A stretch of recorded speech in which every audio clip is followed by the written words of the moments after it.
एसन sir की class में आपका स्वागत है।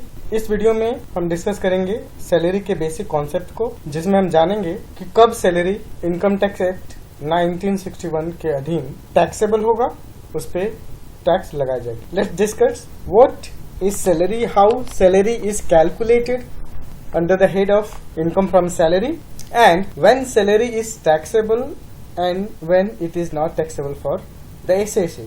Let's start. Look at the basic one. Basic elements of salary. Look at the first one. When payer and pay must have employer and employee. It means there must be relation between employee and employer or payer and pay. It means second condition is that payment must have been made by the employer in such capacity. It means there must be capacity of paying the remuneration, the wages, the bonus and salary as well. तो basic elements जो salary की है, कर्मचारी और नियोक्ता, employer और employee का relation दोनों में होना चाहिए, which is also known as master and servant. It means जो देने वाला है सैलरी और जो प्राप्त करने वाला सैलरी है, उन दोनों के बीच में एम्प्लॉयर एम्प्लॉय का रिलेशन होना चाहिए और एम्प्लॉयर उस कार्य के बदले सैलरी को प्रोवाइड करेगा।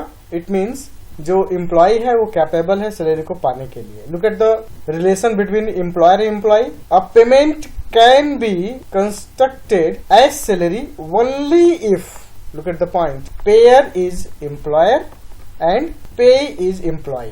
It means this is the basic condition of salary कि एम्प्लॉयर और एम्प्लॉय का रिलेशन होना चाहिए, पेयर एम्प्लॉयर के रूप में हो और जो पे हो वो एम्प्लॉय के रूप में हो। Look at the criteria. The first one is employer and employ relationship होना चाहिए। पेमेंट एम्प्लॉयर्स कैपेसिटी होनी चाहिए, अर्थात तो कार्य के बदले ही किया हो। Construct of service versus contract for service. It means service को एक कॉन्ट्रैक्ट होना चाहिए, सर्विस के लिए कॉन्ट्रैक्ट नहीं होना चाहिए, सर्विस की कॉन्ट्रैक्ट होनी चाहिए। और एजेंट एंड प्रिंसिपल, एक प्रमुख हो और दूसरा उसका एजेंट हो सकता है। Look at the next one. Salary receive by a partner of its firm. It means if salary is received by the partner from its firm, that is also disclose the relation of employer and employ. Salary received by the proprietor from his proprietorship. If any proprietor is getting salary from the firm, it means there is also relation between them is employer and employee. तो प्रमुख बात यह है कि employer और employee का relation होना चाहिए, तभी सैलरी टैक्सेबल होगी एम्प्लॉय के लिए। अगर एम्प्लॉयर और एम्प्लॉय का रिलेशन नहीं है तो कभी भी सैलरी टैक्सेबल नहीं होगी।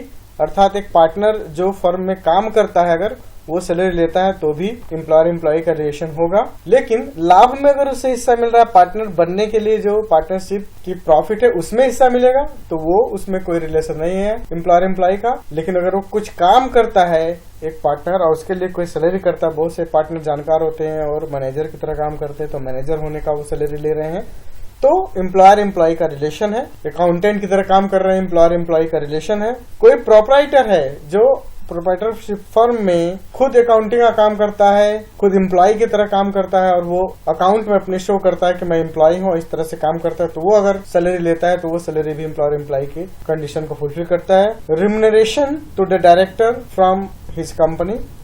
किसी भी डायरेक्टर को सैलरी दिया जाता है, पारिश्रमिक दिया जाता है, लेकिन कंडीशन है कि वो परमानेंट डायरेक्टर होना चाहिए और ऐसे वो रिम्यूनरेशन फी कोई लेता है, डायरेक्टर फी लेता है, तो वो सैलरी के अंतर्गत नहीं है। रिम्यूनरेशन होना चाहिए प्रॉपर, वो उसमें काम करे, चाहे फुल टाइम डायरेक्टर हो चाहे पार्ट टाइम डायरेक्टर हो। फी के रूप में कोई वो राशि नहीं प्राप्त करता है, बल्कि रिम्यूनरेशन के रूप में प्राप्त करता है, तो वह व्यक्ति एम्प्लॉयर एम्प्लॉय के कंडीशन को फुलफिल करता है। Pension received by the widow और legal heir deceased employee. Employee अगर गुजर गया है और उसकी पेंशन को उसके उत्तराधिकारियों को दिया जाता है, तो वो पेंशन भी टैक्सेबल मानी जाएगी। यहाँ नोट करने वाली बात यह है कि अगर डायरेक्टर की कोई फीस मिल रही है तो वो सैलरी हेड के अंतर्गत नहीं आएगी, क्योंकि डायरेक्टर्स अपने स्वतंत्र रूप से डायरेक्टर्स कई कंपनी में काम कर रहे हैं, वो रिम्यूनरेशन के लिए काम नहीं कर रहे हैं, अगर वो केवल अपने राय देते हैं और उसका फीस उसमें मिलता है, तो वो सैलरी हेड के अंतर्गत नहीं आएगा, बल्कि वो जो इनकम होगा वो इनकम फ्रॉम अदर सोर्सेज के अंतर्गत आएगा। Look at the example. इन सब बातों के एग्जाम्पल समझते हैं। State whether the following receipts should be treated as salary or not. Look at the first one. First example is that a teacher receives emoluments in kinds of school where or which he teaches. एक teacher को school में जो पढ़ाने का पैसा मिलता है, क्या वो सैलरी होगी? यस, विल बी सैलरी, क्योंकि वो संस्था एम्प्लॉयर के रूप में काम कर रही है और वो टीचर एम्प्लॉय के रूप में काम कर रहा है। तो यहाँ एम्प्लॉयर एम्प्लॉय का रिलेशन है, इसलिए ये इमॉलमेंट्स जो उसे प्राप्त होगी वो टैक्सेबल होगा। Look at the next example. A teacher of college receives fee from a university for checking answer sheet. Look at the point. Teacher college का टीचर है तो कॉलेज उसका एम्प्लॉयर है, वो यूनिवर्सिटी में अगर वो आंसर शीट चेक कर रहा है तो यूनिवर्सिटी से उसका एम्प्लॉयर एम्प्लॉय का रिलेशन नहीं है, तो इसलिए इसका आंसर होगा नो। उसकी ये फीस सैलरी हेड के अंतर्गत टैक्सेबल नहीं होगी, सैलरी नहीं मानी जाएगी। Why? As employer and employee relation does not exist between payer and payee. जो पैसा दे रहा और जो पैसा प्राप्त कर रहा है उन दोनों के बीच में कोई भी एम्प्लॉयर एम्प्लॉय का रिलेशन नहीं, क्योंकि वो कॉलेज टीचर है, वो यूनिवर्सिटी का टीचर नहीं है। कॉलेज उसका एम्प्लॉय है, ना कि यूनिवर्सिटी उसकी एम्प्लॉय है। तो इस प्रकार से जो ये इनकम प्राप्त हो रहा है सैलरी हेड के अंतर्गत टैक्सेबल नहीं होगा। This will be taxable under the head of income from other sources. Look at the next and last example. A payment made to the member of parliament और state legislator. MP MLA काम करते हैं, जैसा कि आप जानते हैं, आपके भी शहर में एमपी एमएलए काम कर रहे हैं। उनको संसद से सदस्य होने के और वहां काम करने के लिए उन्हें सैलरी मिलता है और अलाउंसेस मिलते हैं। तो याद रखें, मैंने पहला कंडीशन बताया कि पेयर और पे के बीच में एम्प्लॉयर एम्प्लॉय का रिलेशन होना चाहिए। वो पब्लिक के रिप्रेजेंटेटर हैं, ना कि वो संसद के एम्प्लॉय हैं। तो संसद सदस्य या विधानसभा के सदस्य, जिसे हम एमएलए बोलते हैं, तो एमपी या एमएलए को एमपी बनने का मेंबर ऑफ पार्लियामेंट या एमएलए बनने के लिए वोट करके वो जीतते हैं और इसलिए वो पब्लिक के रिप्रेजेंटेटिव होते हैं।